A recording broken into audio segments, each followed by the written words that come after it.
welcome back to a new episode of the Red Web. This is our Halloween episode, and I'm so excited to have you. It's been a crazy ride. We've been up and down experimenting with all kinds of things, but the one thing that we do really love is that we still have our original Halloween episode up online, and I thought this would be super cool to just kind of revisit that. And back with us, of course, my co-host and partner in crime fighting, Greg Burrow. He's here from the original episode, and returning is Brandon Philbrick, and he's going to be going over some of the stuff with us. My incredible husband, Bo, and a new guest, BJ Anderson. So we got some fun people, some fun comic historians, and a lot of fun information to go over with you. Our original Halloween episode was just a general comic book history of horror comics and monsters and such as that. But today we're going to be talking about comic book horror superheroes, the mashup hybridization of the horror elements and the superhero elements. So this yields some really interesting results, some that you might know of, some of you've never heard of. Some you may not have been aware that get their roots in comic books and horror, and some that you might not have even considered, oh yeah, wait a minute, you're right, that is a horror comic book character. And so this will be a lot of fun to go over. And because of the time limit, we're going to just kind of go strictly with the Marvel ones, because Marvel has got like a prolific and long history of it, and you're going to learn why here in a minute. Before we get too much further, we are going to give a couple of shouts out, because this is the month of the Halloween fun, and that means Halloween Comic Fest. Halloween Comic Fest is very similar to Free Comic Book Day if you're familiar in the summertime when companies publish comic books to give away for free. The comic book companies also give some really fun little things to give away to kids and activities in various comic book shops around town. Check your local one to find out. Of course, Dragon Lair Comic and Fantasy, one of our sponsors, is going to be having some fun stuff to give away. Make sure you go and check out Greg. I will be there for a little while. I'm just not sure when, but you will probably find me at one of them, as well as Tribe Comics and Games on South Lamar. They are one of our other sponsors, and we have a new comic book shop just in time opening up on Cesar Chavez. It is the return of Hobson Heroes. As you may recall, Brandon and some of our other friends way back in the day were plugging them, and they are back with a vengeance and a brand new awesome shop grand opening just for Halloween Comic Fest. What was that address again? It's going to be 4716 Cesar Chavez, East Cesar Chavez. Yeah, so make sure you check them out. Go to their page, like their Facebook page. They're amazing people. My former co-host Shannon is one of the owners, and support her, support them, and we love them. And let's get on with the show. So, the reason that Marvel is so important in the idea of horror heroes is because long before Marvel was Marvel Comics, Marvel creators, especially Stan Lee and who else? Jack Kirby, Marv Wolfman. Steve Ditko, all of those worked for Marvel's predecessor, Timely Comics. Timely Comics actually wasn't even always comics. It was a combination of comic books and anthology stories. They were, what did you call the ones where it's like like Penny Dreadfuls. It was the illustrated stories, but some of them were written prose. Pulp magazines. That's the word I was like, yeah, right. So yeah, some of them were pulp magazines where they were prose with illustration. Some of them were, sequential art, but it was a combination of things. And at that time in history, Westerns and horror comics prevailed. There was a major dead spot in the superhero world, because after the war, DC Comics, and they kind of started boiling off. And of course, once they did come back around to Marvel creating the Marvel Comics, that was the new upswing of it. But at the time, horror comics were the thing. So when Marvel started creating superheroes, and then you started having the resurgence of the superheroes, a lot of what they did was they dipped back into the pot. They kind of recycled some ideas, and because, not a lot of your peanut butter mixed with your chocolate at the time, nobody really knew that these characters were at least recycled names. The biggest one, of course, Spider-Man. Well, that's Venom, but, it's related. Spider-Man, everybody thinks, certainly no, there was no Spider-Man before Spider-Man. There are actually a couple of Spider-Mans before Spider-Man, to be honest, but the one we're talking about is a Timely comic Spider-Man who was a mad scientist. Who was the Spider-Man who was to take over the world. It was 2 words, Spider-Man, no hyphen. And he was a mad scientist who used radiation to create giant tarantulas to take over the world. And so that was one of the very first Was ones. it specifically tarantulas or It was was it specifically spiders? tarantulas. Yes, Okay. I don't know why. Everybody who knows me knows that I love spiders. And one of the things that irritates me is that everybody's afraid of tarantulas because you see tarantulas in horror movies all the time. The only reason you see tarantulas in horror movies is because tarantulas are so docile, they're really easy to use in horror movies. But people think that they're scary because they see them in horror movies. Ironically, people are afraid of tarantulas because they're not dangerous, because they can use them in the movies. So I think that's funny. I'm terrified of them because they're huge. They're soft and fuzzy. They are so cute. Oh, they're sweet. Tarantulas are sweet. Okay. Anyway, any other ones that you guys can think of that are So, funny? I mean, there were several. There's Groot, there's Groot, we Hulk, talked about there's Groot. Thing. Monster from Planet X, yeah. Now Groot wasn't so much as they reused the name as they just kind of reused the character in a different way, but it is kind of almost the same thing. Yeah. Who else? Yeah, Was really because fun? Groot was still a tree monster. Yeah, they brought a lot of the characters Yeah, they brought forward. A lot of the characters forward. A lot of the monsters. And recently, there was actually I can't remember if it was Monsters of Marvel or whatever. There was actually a series of comics there where there was a kid drawing the old monster. Yeah, the Monsters Monsters Unleashed, Unleashed. which we Yeah, talked Monsters about on the Kid first Kaiju. Halloween Yeah. episode, Kid Kaiju. Yeah, they did really go back in and celebrate their roots with the horror Well, comic books. and so you had the Hulk also, but the irony is they brought that character back in modern Hulk stories, and his name was Zemnu. So Thank the you. original Hulk, there was a Hulk before the Hulk that we all know as the big green Hulk, who was actually not even green to start with, he was gray. But there was a Hulk monster who was an alien invader, and it was a big white fluffy Hulk monster. And then when Hulk was created, they eventually reintroduced the original Hulk as a villain for the Hulk, but they changed his name to Zemnu, which is like an alien sounding name. But yeah, you're right. They recycled the Hulk's name. Yeah.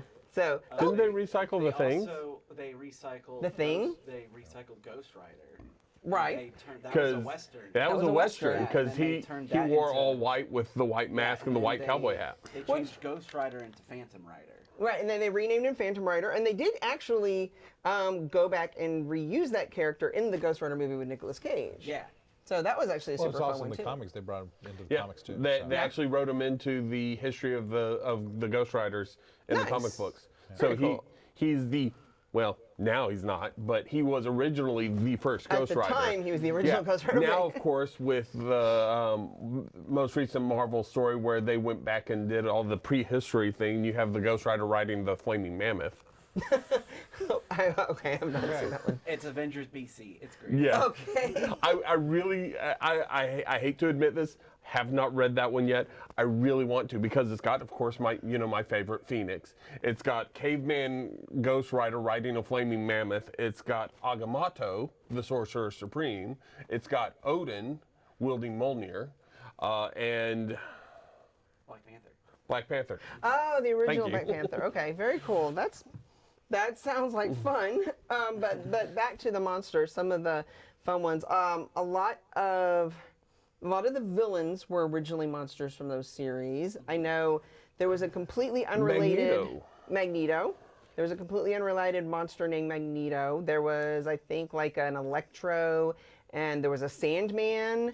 I think my favorite one. This is my favorite one. Was the Thor one that we found. This I did not know. So the cool thing is like everybody, I'm sure has seen Ragnarok, and, All right, and we, so we Journey all into love. Mystery. Journey into Mystery. The issue where Thor premieres, there is a typo at the end of the book where it talks about the continuing journeys, the continuing adventures of Thor with 2 R's. Yeah, and this is kind of That infamous was because the monster Thor. Stanley not is always going on, was always going on in various books, very embarrassed about how, you spent this entire issue talking about Thor with 1 R, and then you leave this cliffhanger, come back next month to see Thor with 2 R's, and it took a while before anybody figured out where this Thor with 2 R's came from. It was a monster. Well, there's more to it than that, though. So the first villain, this is a double recycle. So everybody like Thor Ragnarok. We all love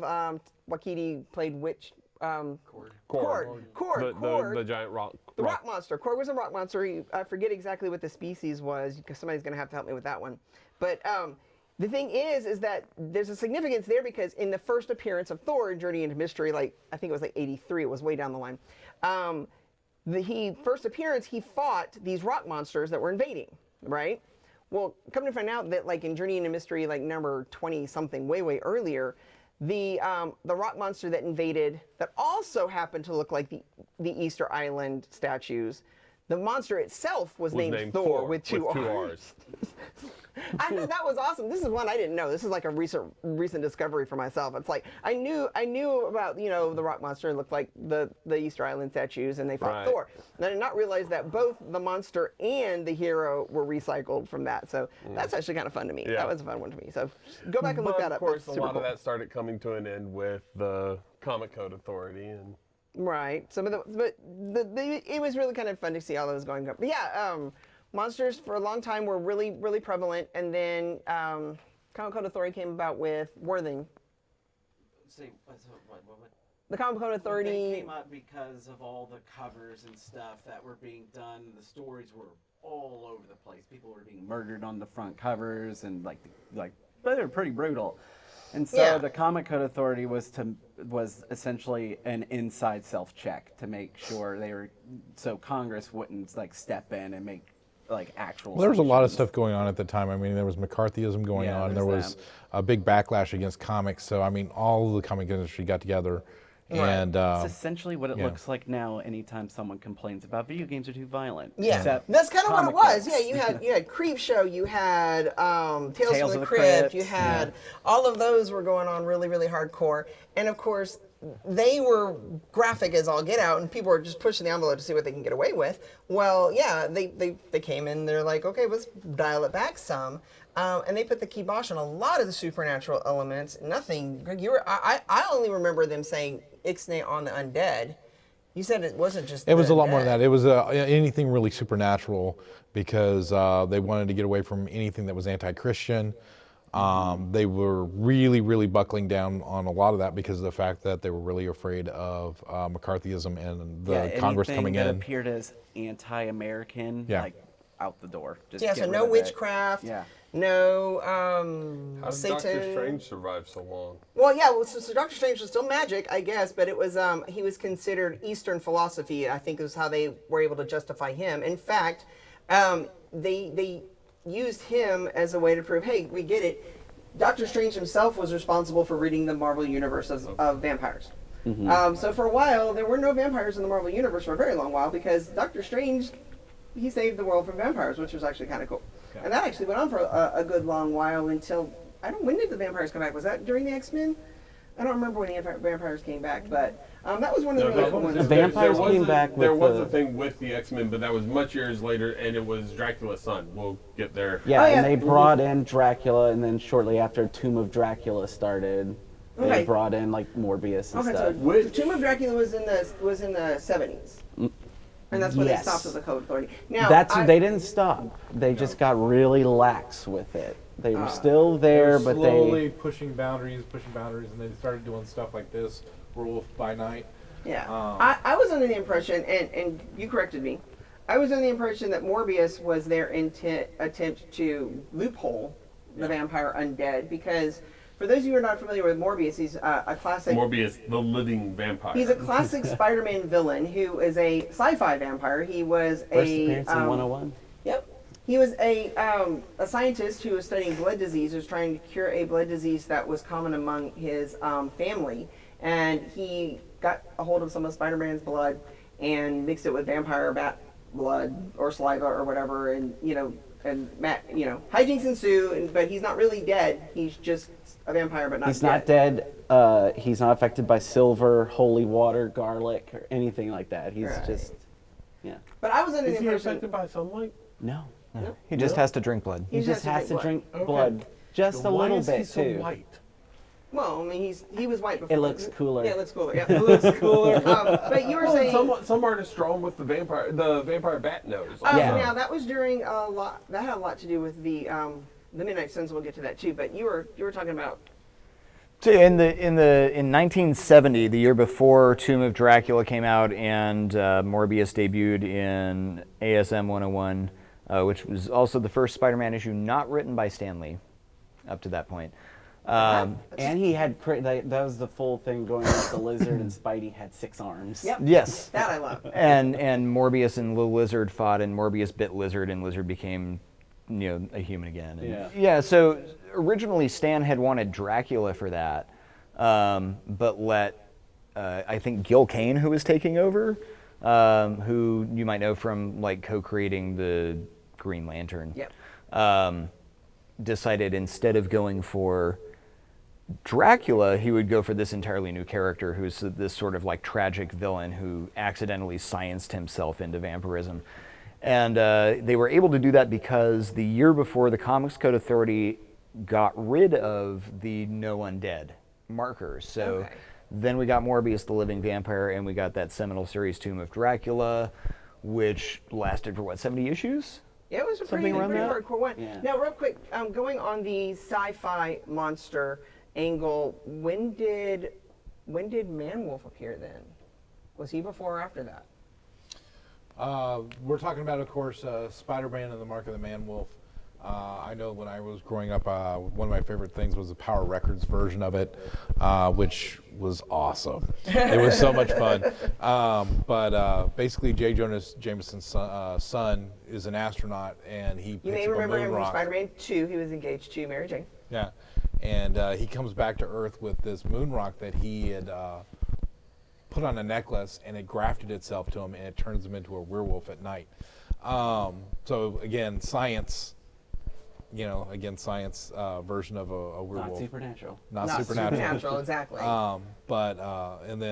So he goes and he tries to kill J. Jonah Jameson, but Spider-Man intervenes and rips the stone out of his chest and turns him back into a human. And that once the rock is not grafted to him anymore.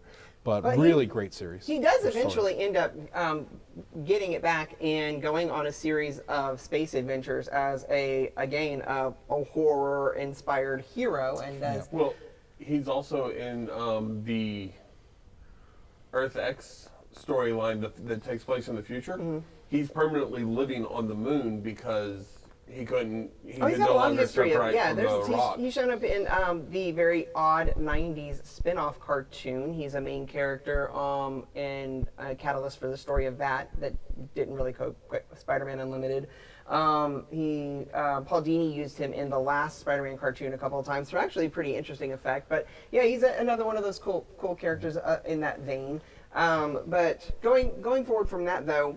Talking about the Breaking the Code Authority and Tomb of Dracula. Tomb of Dracula was a great one. Yeah. Had a lot of great characters, and of course, You had Blade. the biggest Spider-Man one, was in there. Blade, yes. Yeah. Spider-Man, Blade. Werewolf appeared originally in Tomb of Dracula, or was he originally Marvel Spotlight. Marvel Spotlight? Okay. Yeah. It's hard to keep up with some of them. Fun little side note, talking about Dracula and the X-Men again. So, of course, back in the 80s, the X-Men actually encountered and fought him. And the two people that were instrumental in helping defeat Dracula was Shadowcat and Nightcrawler. Because of both of their strong faiths in their faiths. Nightcrawler being Catholic and everything, and Shadowcat being Jewish. Was that That's when he tried taking Storm, Storm? as Okay. his bride. That's what I was yes. remember. That's when he tried taking Storm, because I love that there was a series in the '90s called Mutant X, not related to the TV show, where Havoc was on another world, and I love that series. But that one was an alternate world where Storm was a vampire, and she was called Bloodstorm, and I loved So on Bloodstorm. top of the weather manipulation, she had She all was the vampire powers. Also a vampire, yeah. So that was kind of cool. But yeah, okay, I wasn't sure where that one's where it stemmed off from. Okay, that's kind of fun. They were able to defeat Dracula and save Storm. Because it's funny in the story, because of course Wolverine being, Wolverine, he tries beating him, and he even tries making a cross, to which of course Dracula just laughs him off because, you obviously have no faith. And he thrashes Wolverine, to which Nightcrawler picks up 2 sticks and shoves Dracula off. So Very, very good. And along that theme too, with the breaking of the code, the code rewrite specified that we could use supernatural stuff in a literary vein. So things like Frankenstein, things like Bram Stoker's Dracula, you could kind of bring those in, and that allowed them to kind of bring those sort of, the werewolf and the swamp monsters and the vampires to show up and kind of proliferate throughout the existing Marvel universe. Well, yeah, I know we're one of the things we were gonna hit on was the success of Bram Stoker's style Dracula being a hero, and the Werewolf by Night, and even the inclusion eventually of a Frankenstein character. They pretty much decided, okay, hey, werewolf, vampire, Frankenstein's monster, check. Let's just keep going. And so they started riffing off of all of the Universal monsters. But several of them, they did keep going on with that whole sci-fi spin. I know one of the more obscure ones who didn't really get much play until recently, he was like created in the 70s, but eventually came back recently, was one called Amphibian. And I just like the name Amphibian. It just amuses me to say Amphibian. But he was definitely your creature from the Black Lagoon. And that's not a classic literary one. That was one that was originally made up for the cinema, and that was actually surprises me a little bit more that they were able to get away with the copyright at the time, because it wasn't a public domain type character. But so yeah, Amphibian was one of them, and yeah, but that also goes back to the mentality of it's comic books. Yeah, It's well, a that's kid's true. thing. Yeah, they kind of fit off. But Encanto was a really interesting one. The Living Mummy, again, living mummy, living vampire, no relation. But that one was kind of cool, only in that he was not your normal Egyptian mummy. The creators of that one decided to go a completely different way and made an African-based mummy and used African mythology, which really was at that time unexplored in comic books or any mainstream literature. So if you ever get a chance to read some of those stories, there's actually some really fun deep cuts and stuff there that led to a lot more interest in expanding the mythologies and researching things outside of the normal main content. So I like those guys. Any other cool like Universal monster type characters I'm missing that you guys know that they used? We want to talk about Frankencastle eventually. Oh, we're so getting to Frankencastle. I promise you guys, Frankencastle's a Yes, thing. he will come up. Hold on to your seats. He's totally on the list. Werewolf by Night is one of the biggest, most successful ones of all of that. Greg is now reading into it. He's not read much of it. I've only read some of it and how he relates to other characters. I think the thing that amuses me the most about Werewolf by Night is I'm not even 100% sure they took him seriously when they created him, because what is his name? Oh, it's really well written. Somebody- Oh no, my no, God, it's really Yeah, good. I just Well, want well, somebody other than me to have the Jack pleasure. Russell. Yes, Jack Russell. Yeah. The werewolf's real name is Jack Russell. So Absolutely that hilarious. just is hilarious, and nobody in the. I think once at some point, like recently, somebody points out that In his the name Ultimate Spider-Man cartoon, That's right, that's what it when was. Nick Fury introduces his Howling Commandos to Spidey, and the guy introduces himself as Jack Russell, Werewolf by Night, and Peter's going, Jack Really? Russell, really? Yeah. But yeah, it's the first time anybody seems to get it. Another one, and the title of this episode, Adventures into Fear, was actually another one of their anthologies. This one was very much meant to call back to the Timely comics, and it was a series of like Marvel Spotlight that introduced new characters. A really big and important one at the time was Man-Thing. Man-Thing is very much like Bernie Wrightson's Swamp Thing. Yep. Created pretty much at the same time. Like I was telling you guys earlier, there is some debate as to who came first, because they came out pretty much the same. I think one was copyrighted first, the other one was published first, and there's like an idea of which one was created first. However, there was a character created many years earlier called the Heap, who is kind of a very similar type character. So both of them, neither one of them was the original. But it's a swamp-based supernatural character. Now, unlike Swamp Thing in DC, who is a person and the center of the story, and he's the main character, Man-Thing is more or less the catalyst or observer of other stories, and so all these other supernatural things tend to happen around him.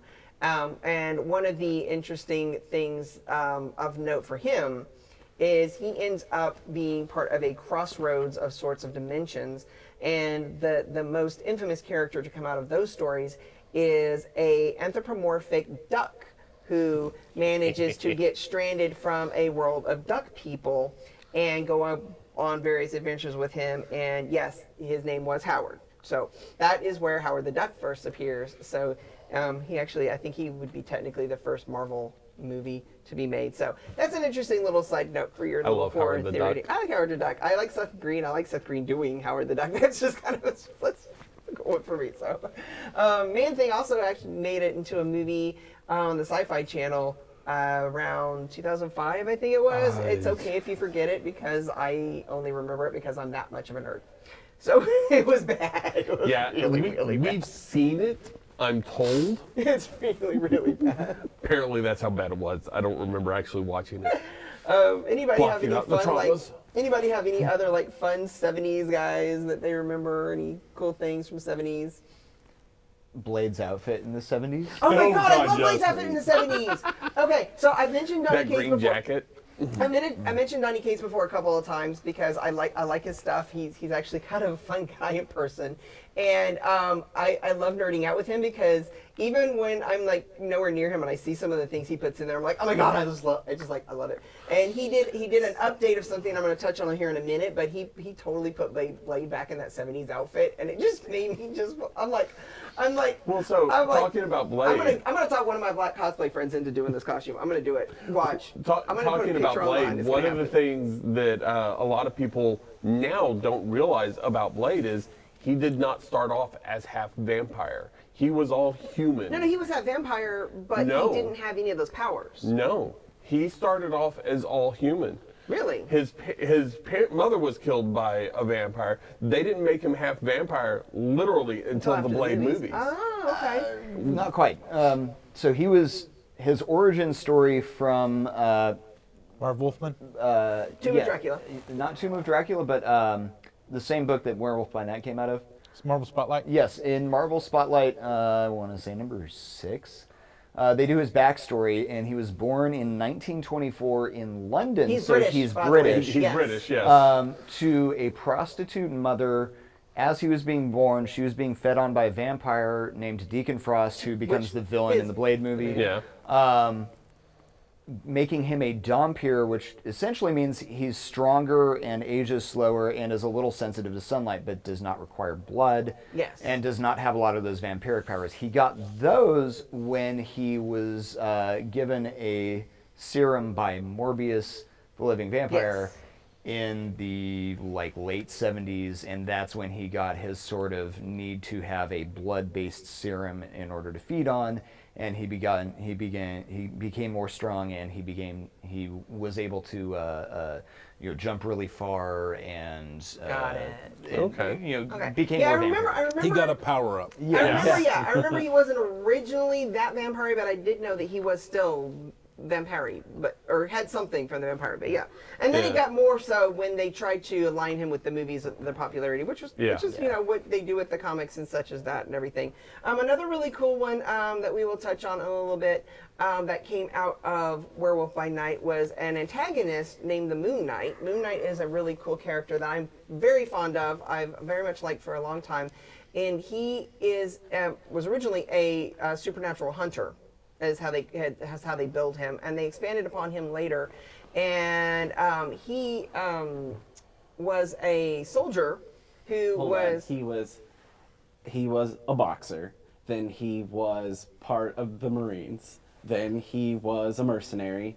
And then he's one of those characters that as they were telling his origin, they were like, by the way, he does this, this, this, and this. I'm like, how many cool things can you wrap into this one dude? Well, I think that's what makes it so cool is that eventually they would come and use that to their advantage to kind of I think that's why they ended up giving him the direction that they went with him. It was because it's like, okay, this is too much stuff. This doesn't make any sense. Originally what it was he got betrayed by his mercenary friends and left to die in the desert. Bushman.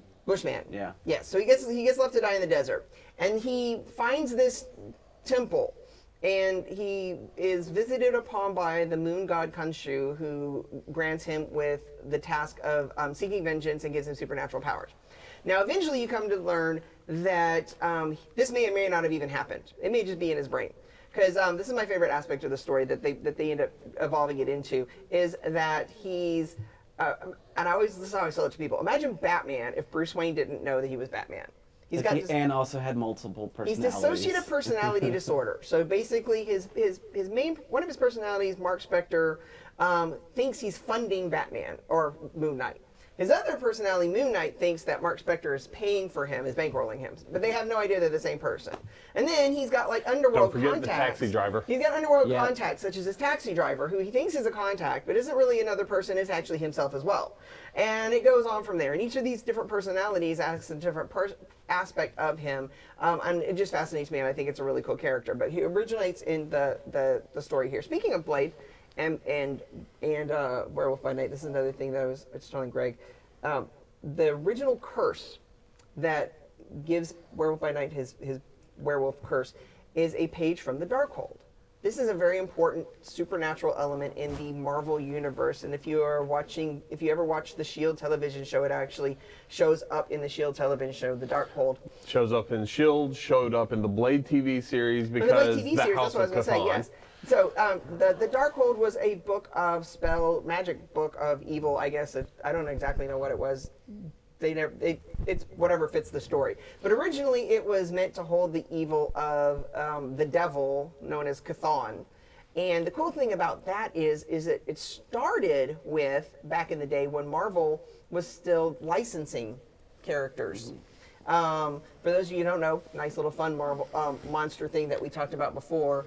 For a while, the Dum Dum Dugan from the Captain America movie was hunting Godzilla because Godzilla lived in the Marvel universe because they licensed him out. Well, they did something very similar with Conan the Barbarian. Conan the Barbarian was a Marvel property, and they wrote Conan the Barbarian, and elements from the Conan the Barbarian comic book actually managed to get over into the Marvel comic book universe proper. And even though when they lost Conan, the elements that they created managed to stay with them.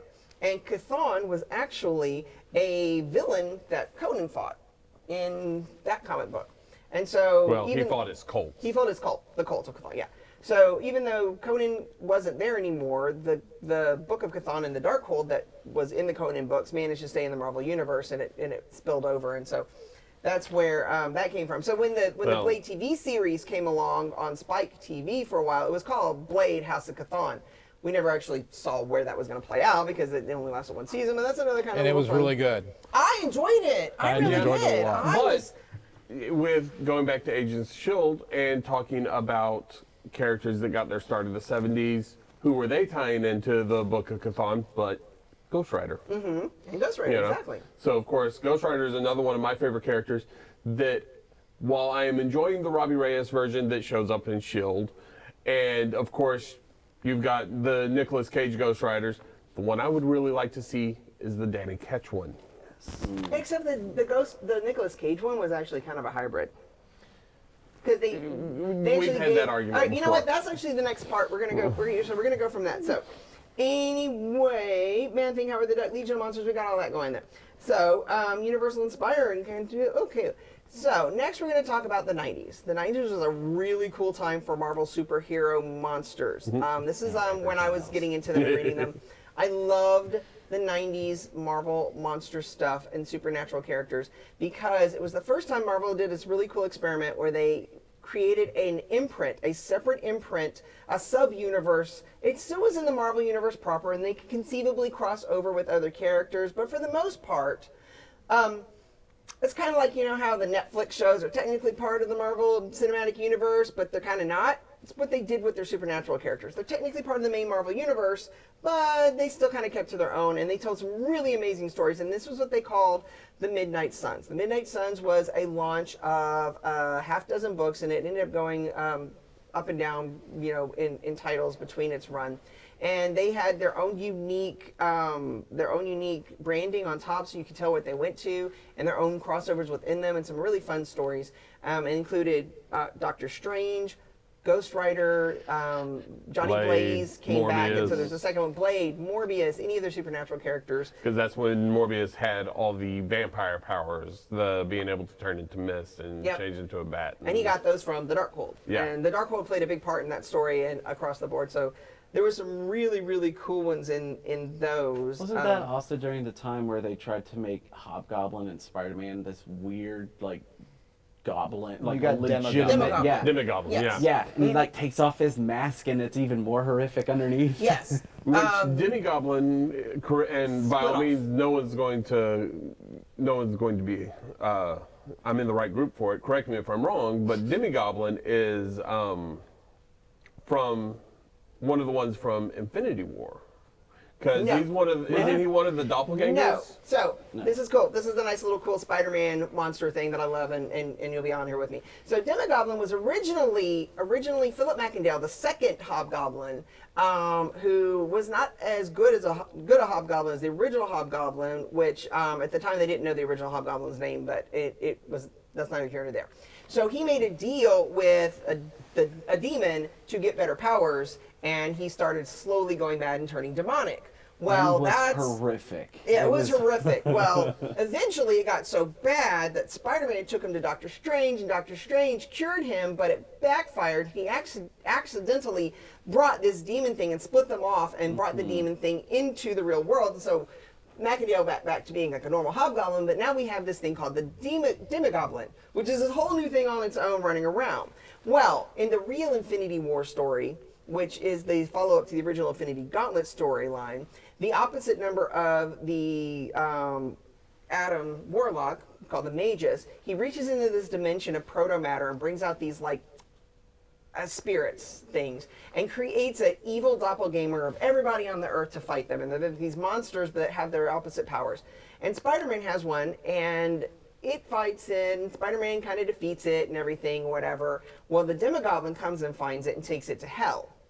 And kind of, he's like, oh, this is cool. I like this. I'm going to keep this, right? It's kind of evil and wicked. It's got extra arms and razor teeth and bug eyes or whatever. So then at the end of the whole Infinity Gauntlet story, when all the other ethereal monsters disappear, this one's in hell getting, cured by this Demogoblin. And so it survives. Getting a power up. And so it gets a power up, it comes back to Earth, and it's running around, and it's still up there somehow to this day. So yeah, that's why he's still around. Okay. The Demogoblin was not one of the doppelgangers, but he is responsible for Spider-Man's doppelganger still being around. So there's that. Okay. I knew there was a doppelganger in there somewhere. Yes. But so both of your things connect together. So another really fun thing, and this is not part of the Midnight Suns imprint, but it was another little cool mini series. If you can ever find it, I have it. I enjoyed it. It was one of the few alternate reality, just fun mini stories, and they created it for Halloween. Marvel had a mini series called The Supernaturals, and it was a 90s supernatural team. It was led by, at the time, he was still called Brother Voodoo. Nowadays they call him Dr. Voodoo. He got an upgrade. Brother Voodoo, and it was my favorite costume of his too, by the way. They never use this in mainstream continuity, which is a shame because it's a really cool costume for him. Brother Voodoo put together a group of supernatural characters, including, of course, Ghost Rider and Werewolf by Night. But an interesting one among them was Black Cat, was one of the supernaturals, and I put that in there because I know Greg is a big Black fan. Although in this universe, she had significantly higher powers of luck Well, alteration. yeah, that would have been during the time that they had introduced her with probability alteration power. No, Which oh, yeah, was given she to her by was- the Kingpin. Yes. But in this But in world, this story, in this it got story, amped she up. was really amped up with her bad luck powers, so she could consciously control it. It was actually kind of cool. So, but yeah, Midnight Suns, check them out, love them. Again, Donny Cates recently brought them back in his story, Damnation, which was actually pretty cool. If you get a chance to get to those, so. What's your other favorite? What are your 90s ones that you liked? The most 90s thing I can think of is the, at least as far as the horror adjacent comics goes, going to be the Spirits of Venom, which is when they were trying to retcon Venom into being an anti-hero instead of just a villain because he was way too popular. So you get Johnny Blaze free of the demon Zarathos, but still having like his Hellfire shooting shotgun. And the Dan Ketch Ghost Rider, who doesn't know he's Dan Ketch yet. This is just at the beginning of the second, Ghost Rider with the flaming skull and bike. They are tracking down some people who are trying to bring back to life this villain called, what was his name? He had the Darkhold. So again with the Darkhold thing, Deathwatch. Deathwatch. Right. Deathwatch. And the Death Watch cult was kidnapping homeless people, and so Venom, in his twisted quest to be a hero, starts tracking down who's trying to catch these homeless people. Go into the sewer. Venom meets Johnny Blaze and Ghost Rider. They fight it out. Ghost Rider tries to pen and stare Venom. It doesn't go well for Ghost Rider because Venom's an alien. And then Johnny Blaze shoots him with Hellfire. Venom does not like fire. They decide to Normal team fire, up so, yeah. and take out the cult. And Because of course they do. and so they fight like the children of Lilith and a reanimated corpse of Death Watch and a bunch of really, really creepy like shadow monsters that come out of nowhere that Venom can't like tear apart with his claws. And it's a fantastic little 4-issue crossover that if you get the trade paperback has Venom hanging upside down with his claws in a sewer holding a flaming Ghost Rider skull on the chain and drooling everywhere because 90s.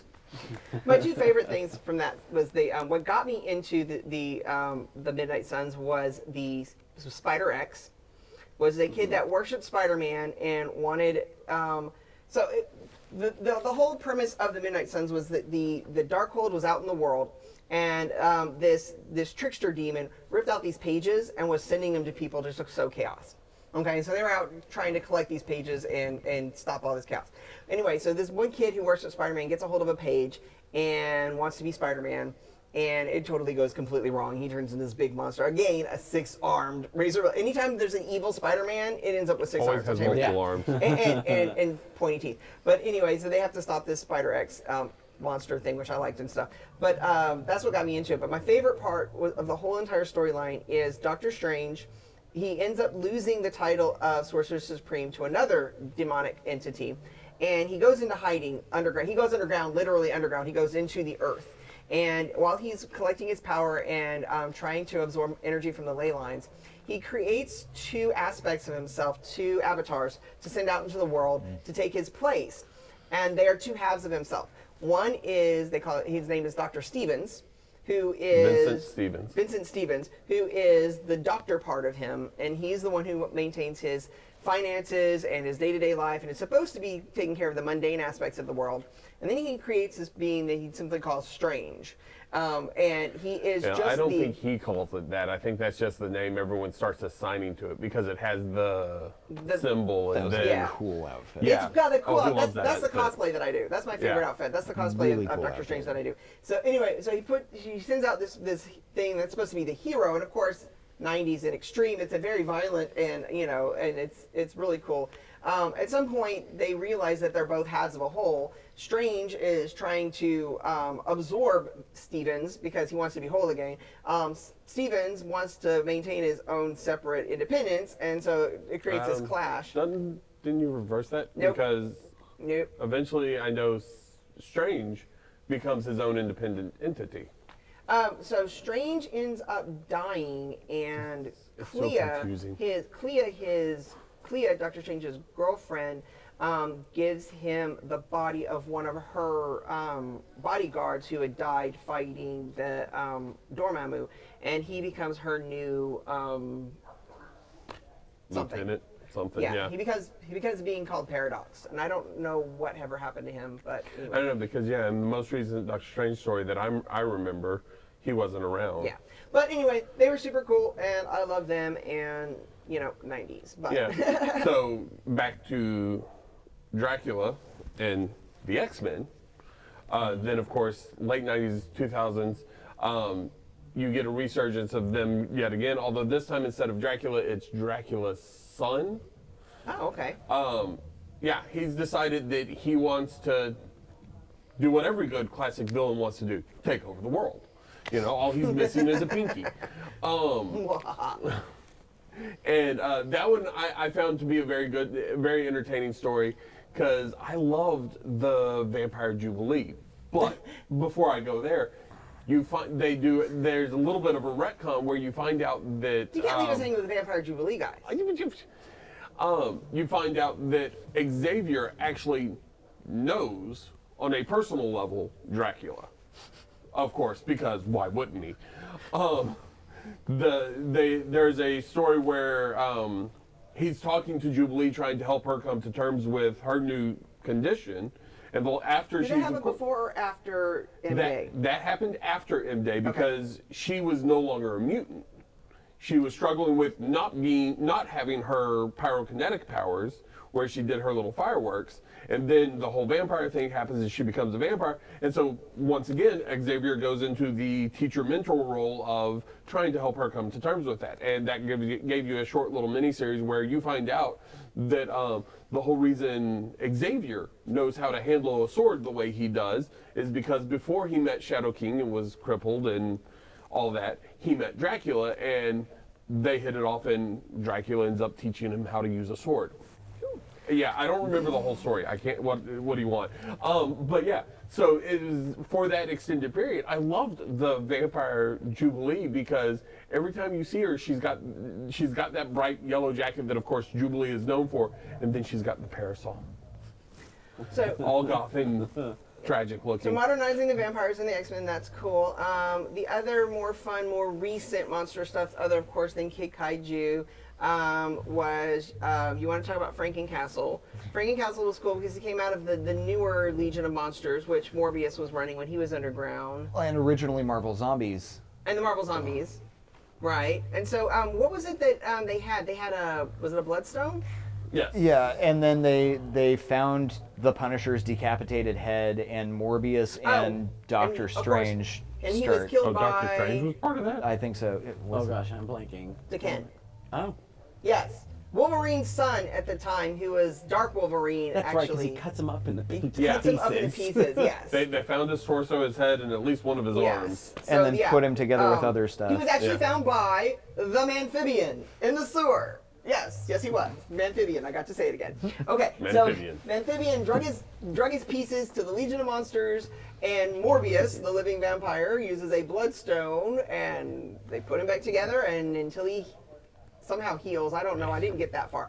But, Yeah. but I don't know anyway, how he got back to being but just anyway, Frank. you have a Frankenstein Punisher. Punisher, so Frank Castle, Frankenstein, Frankencastle. Castle, obviously. So The whole Marvel just roll Zombies, right off the top. Robert Kirkman and so on series is just bananas and a blast. I couldn't really get into it at first, but then when, of course, they did the crossover with Ash and the Evil Dead, Army of Darkness, I'm like, Yes. I will read anything that's got Evil Dead in it. Well, then they did all the Deadpool zombie, like Night of the Living Dead, but Yes. with Deadpool. Night of the Living Deadpool, So, Return of the Living Deadpool's a Deadpool. great one. We're talking about heroes and monsters. This is a fun one. You love Deadpool, and that's actually, I'm not a super big Deadpool fan, but I read all of the little Deadpool ones, and that one, because it connected in with the new Howling Commandos. Original Howling Commandos, they were just called the Howling Commandos. They had nothing to do with monsters. It was just what they called them in World War II. Eventually, in the modern time, they decided, oh, wouldn't it be fun if we just kind of play on that word and turn the Howling Commandos into a supernatural task force made up of monsters. Werewolf by Night. Who's the gorilla guy? Manape. I don't know the gorilla guy. Yeah, he's like a sentient gorilla basically. Huh. I knew there were two werewolves. There was also werewolf. I found a werewolf is interesting because rather than being controlled by the moon, he's controlled by the phases of Mars and gets stronger and weaker by Mars's descent. That whole group came up as part of the Jonathan Hickman Secret Wars from a few years back because before all the universes collided, Deadpool's dead. They have his book during that time period be Mrs. Deadpool, who is a queen of the monsters. He marries Shikla. she's a succubus. She's a succubus. Yeah. She was supposed to be married to Dracula, but Deadpool fights Dracula and steals his girl. So those are cool ones. Read those ones. Those are great. That's Dracula's Gauntlet that's written by Dracula's Jared Gauntlet, Diamond yes. Bryan, so same as comedian. That entire run is just crazy because at first they have to fight undead former presidents of the U.S. trying to take over the country. It's my favorite Deadpool arc. It is. It's the only His- Deadpool arc that I really just will read again and again. It's- I enjoyed it so very much. all sorts of bonkers and wonderful. Yeah, it is And really fun. you get Headpool from Marvel Zombies, so they eventually get Deadpool's zombie head is decapitated, and Deadpool walks around with it in the regular Marvel. There's a couple of other really cool ones with the monster stuff. If you had a chance to, you were talking about the Secret Wars.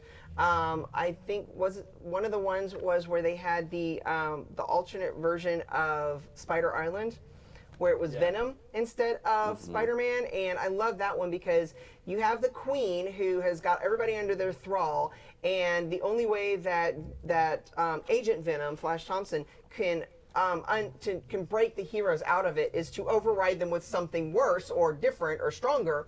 So he basically turns Captain America back into a werewolf, and he gives each one of them a different supernatural power to turn them back. So he turns the Avengers all into supernatural beings in order to break them from the spell of the Queen. So there's some really super fun ones there. Our last couple of minutes, we're going to talk about going forward from here because there's a ton of cool stuff coming up. We were talking about the MCU. MCU is going to be bringing us back more of our live action Marvel superheroes. With the fall of the Netflix shows, the new Hulu/Disney Plus stuff is going to be giving us some supernatural stuff. Bo had talked about Robbie Reyes from the Agents of S.H.I.E.L.D. He's supposed to be getting his own new thing. Hellstrom. Oh, that's one that we didn't talk about earlier. The Son of Satan. That was a great one. I love that. When I was a kid, I had a Son of Satan comic book, and my grandmother, my very, very Catholic Cajun grandmother, she's like, how can you be reading a comic book about the Son of Satan? I'm trying to explain to her, no. He's actually trying to go against Satan because he's trying to prove that even, anybody can choose to be good. And so I had this huge, long philosophical... Nurture versus nature. I had this long philosophical debate with my grandmother about that one. Let me tell you about that. So Hellstorm and his sister Satana are going to be... So check those ones out. We're running a little bit out of time, so I'm going to kind of squeeze these one under the thing. Moon Knight, of course, which I've been begging for since the Netflix shows, and a new Blade. That's going to be super awesome. Mahershala Ali, who is actually pretty good. I'm looking forward to seeing that. Pretty good. And with the Sony properties, Morbius, the Living Vampire. Jared Leto. Well, at least he looks better. I've seen some behind the scenes, and there was a run recently. Well, recently, I say it was about 8 years ago.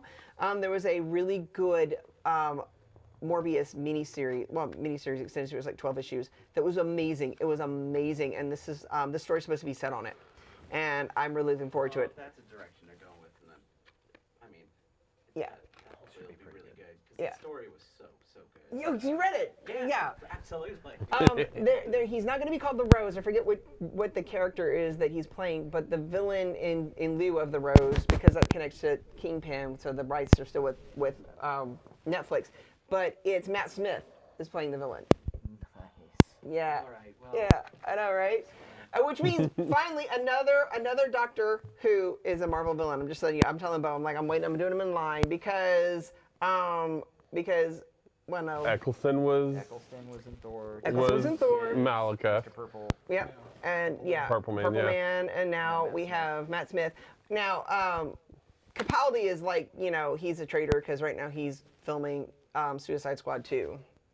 So, I don't know. Well, that's also with James Gunn. But it's still James Gunn, so until he's a Marvel villain, though. He uses the actors that he loves playing with all the time, so So, he'll probably pull them over to Marvel with the next Eventually. Guardians film. Awesome. Thank you guys so much for joining me. You are amazing. I love having you on here, and this is a really great crew. I mean, if you want to get some deep cuts, I'm going to get them on for my next I'm going to have to challenge them. I'm going to have to come up with something that, I don't know, so that they can talk instead of me. Thanks for coming. Check us out on the web. Go to the Facebook page, Brad's _web and Kaiju Labs Media to leave us any messages, comments. If you have questions, suggestions, topic ideas, we'd love to hear from you. Also, make sure you check us out at the Halloween Comic Fest, Dragon's Lair Comics and Games, and Hops and Heroes. And thank you for joining us. October and have a happy 26th. Halloween. October 26th, this Saturday.